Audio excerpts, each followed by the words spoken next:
Assalamualaikum warahmatullahi wabarakatuh. Perkenalkan, nama saya Fauzi Frans Giferi.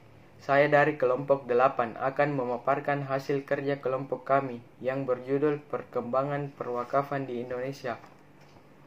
Pengertian wakaf.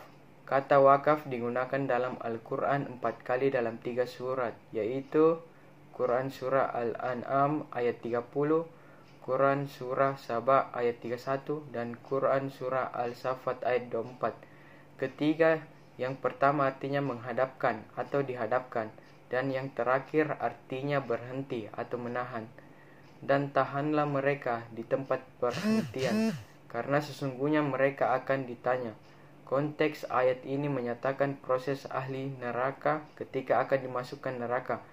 Wakaf yang bentuk jamaknya aukaf berasal dari kata masdar atau kata kerja fi'il yang dapat berfungsi sebagai kata kerja transitif, fi'il muta'adi, atau kata kerja intransitif, fi'il lazim, berarti menahan atau menghentikan sesuatu dan berdiam di tempat.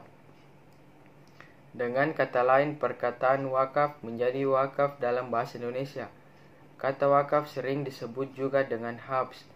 Dengan demikian, kata wakaf itu dapat berarti berhenti, menghentikan, dan dapat pula berarti. Berikutnya, sejarah perwakafan di Indonesia. Dalam sejarah Islam, wakaf dikenal sejak masa Rasulullah SAW karena wakaf disyariatkan setelah Nabi SAW Madinah. Pada tahun kedua Hijriah, ada dua pendapat yang berkembang di kalangan ahli jurisprudensi Islam, fuqaha, tentang siapa yang pertama kali melaksanakan syariat wakaf. Menurut sebagian pendapat ulama, mengatakan bahwa yang pertama kali melaksanakan wakaf adalah Rasulullah SAW, ialah wakaf tanah milik Nabi SAW untuk dibangun masjid. Pendapat ini berdasarkan hadis yang diriwayatkan oleh Umar bin Syabah dari Umar bin Sa'ad bin Mu'ad. Ia berkata, dan diriwayatkan dari Umar bin Syabah dari Umar bin Sa'ad bin Mu'ad berkata, kami bertanya tentang mula-mula wakaf dalam Islam. Orang muhajirin mengatakan adalah wakaf Umar, sedangkan orang-orang Ansor mengatakan adalah wakaf Rasulullah SAW. Berikutnya perwakafan di Indonesia. Institusi wakaf di Indonesia yang berasal dari hukum Islam telah dikenal bersamaan dengan kehadiran agama Islam di Indonesia, yakni sejak abad pertama Hijriah atau abad ke-7 Masehi. Menurut hasil penelitian Atmaja, pada tahun 1922 telah terdapat praktik wakaf di seluruh wilayah Nusantara. Adapun nama dan jenis benda yang diwakafkan berbeda-beda.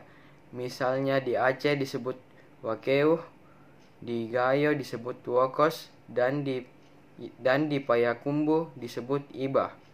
Masih menurut hasil penelitian Atmaja, selain perwakafan yang berasal dari hukum Islam, di Indonesia juga terdapat perwakafan yang berasal dari hukum adat.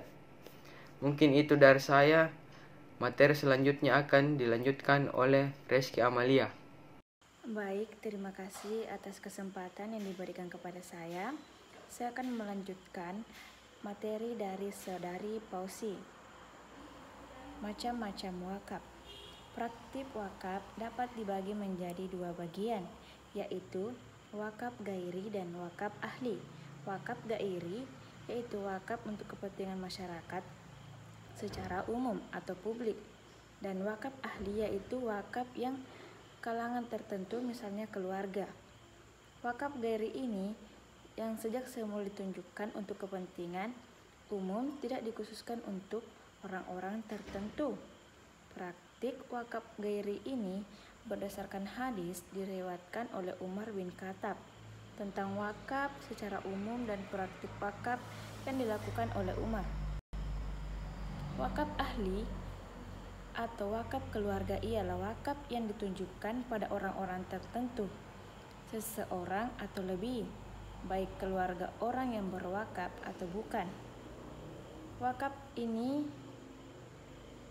dapat dijumpai misalnya wakaf kepada kiai yang sehari-hari bertugas mengajar santri-santrinya di pondok pesantren atas dasar kepentingan Islam secara umum.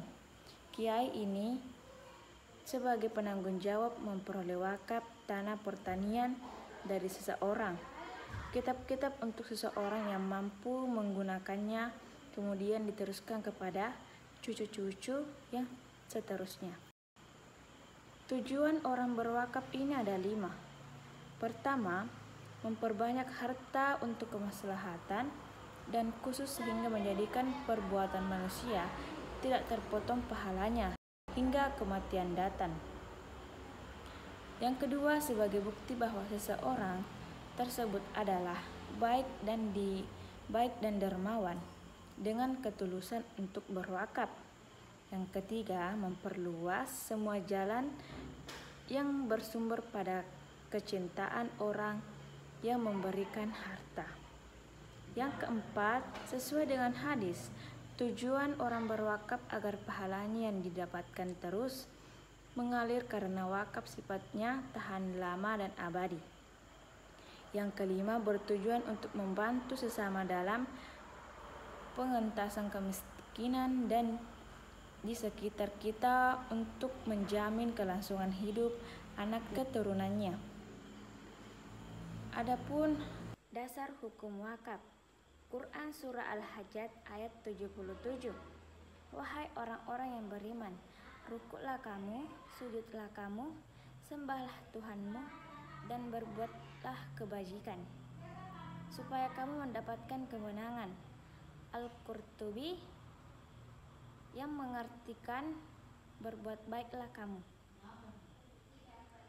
Quran Surah Al-Imran ayat 92 yang berbunyi, kamu sekali-kali tidak sampai kepada kebaikan yang sempurna sebelum kamu menafkahkan harta yang kamu cintai, dan apa saja yang kamu nafkahkan maka sesungguhnya Allah mengetahuinya.